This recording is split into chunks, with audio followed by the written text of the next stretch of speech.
Qawdhan. I work and I'm the founder of Thames HR Solutions and Thames Accountant. We're based in central London. I just want to give you a brief overview of Somalia and the economy.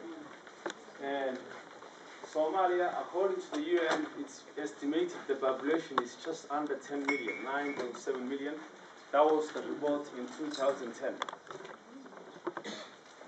And the economy of Somalia has enjoyed a healthy growth despite the civil war. Due to the diaspora, there's several reasons for that. The diaspora keep investing, although there was a civil war. And in 1994, the UN estimated the GDP 3.3, and the latest GDP 2009 was 5.7. And 2012, the UN estimated the GDP of Somalia to be just 6 billion. You tell people what's the GDP, please. That's the gross domestic product, and that's the output of the economy, and you estimate for the country. So it's 3.6. Now it's 5.73. And reason for growth. Why Somalia enjoy growth despite the civil war? It's few reasons. And there was before the civil war, all the businesses were run by the state and the government. But now mainly all the business is run by private and the small enterprises. As David was saying before, there were so many small enterprises. Although we need to create more and be innovative, that's one of the reasons that it's growth. Also diaspora. Diaspora keep investing, as I said before. And the last one was hair, what they call traditional law. And according to economists from University of America, he said that the Somali hair is prohibited and looting and stuff like that. So it always encourages for international investors. And that's why it creates environment to invest. Although we had a war, but people are also always welcome for investors. And the GDP agriculture.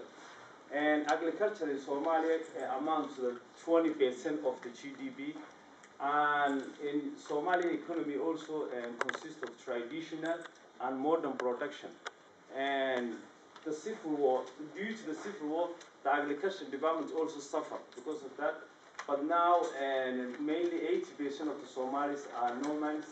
They look after their goats, sheep, camels, and cattle. And agriculture, the advantage of being located near the Arabian Peninsula. We have, especially in the south, near surrounding Mogadishu, there's agriculture friendly, and there will be a good investment there. Somali traders also began to challenge Australian and traditional and Persian, because Australian traditionally used to provide meat for Arabian Gulf, but Somalian are the main competitor towards Australia. And countries in Somalia livestock include Saudi Arabia and United Arab Emirates. They built livestock places in Hargeisa, Somaliland, Bosaso, Puntland. Somalia also has a lot of Frankenstein, that's what they call root, and also they are major supplier. Fishing, that's also another part where investment is. Manufacturing. Industrial sector amounts to 10% of the GDP in Somalia. And even though there was a civil war, still Somalia continued to, diaspora, continued to build new factories. A good example was in 2004, there was a Coca-Cola factory in Mogadishu that 8.3 billion. And because of that continuous investment, it attracted more international investors, such as General Motors and Dole Fruit. And airline industry. Airline industry, before the civil war, it was only Somalian Airlines. But after the civil war, Somalia had 14 private-run airlines. And today, there's only about 4 Air Chupa and Dalo Air Somalia. You can see that even though we have airlines, but these airlines are limited to East Africa and Dubai. But we need international airlines to come around, and also we need the government to build an international airport so they will attract more international airlines. And technology. Somalia is one of the best in technology in terms of telecommunication. They are really far, according to the UN report, they are far better than Kenya and also Ethiopia, and they got the fastest internet in Africa. That's a report from the UN. also, Somalia and diaspora keep investing, and they understand how to invest companies, so they invested in companies such as telecommunication, and that's why the business continue to thrive despite the problems. And customer satisfaction, another reason why people trust the businesses, and you can send money and through your mobile these days, and that's Somalia is one of the only countries who can offer that. Partnership. Somalian technology thrive because they partnership with international companies from China, really, Japan, and also European Union. And telecommunication, we know that telecommunication, we are one of the best. Hormuz is a good example in Mogadishu, and whereas Somaliland, they also have another one, and Puntland. Radios and TVs. Before it used to be run by the state, but now there's about 12 radios in Mogadishu and 28 privately owned Somali newspapers. Electricity and energy. Electricity is run mainly by private, and I'm just speeding up because we are running a little bit late of the schedule, so you may excuse for that.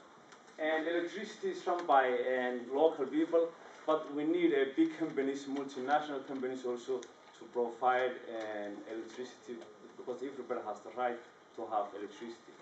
And natural sources. Somalia have a lot of natural sources, including uranium, iron, and copper, salt, and natural gas. And oil, it's believed geographically, because of the proximity, that means the closest we are to the Arabs, we possess a lot of oil, which is really undeveloped, and that attracts a lot of international companies. And now Australian companies already started drilling oil in Puntland, and there's another one in Somaliland, and there's one in Mogadishu. And according to the UN, the Somalian oil is being ranked the second to Sudan. Only Sudan got the highest. That includes even Libya, so you can see the potential there. Petroleum, American, Australian, Chinese companies in particular showed their interest, and there's, as I said, the company from Australia called Range Resources. They already drilled petrol in Puntland. Conclusion, it's really Somalia, you can see we are crying for international investors, and also we want the government to do more so that it have open policy for international investors. And particularly, I have been to South Sudan recently for 5 months in business. You can see, although they are new government, the government is doing a lot. They're building big airports, everything. Somalia, we should do a lot similar and like that.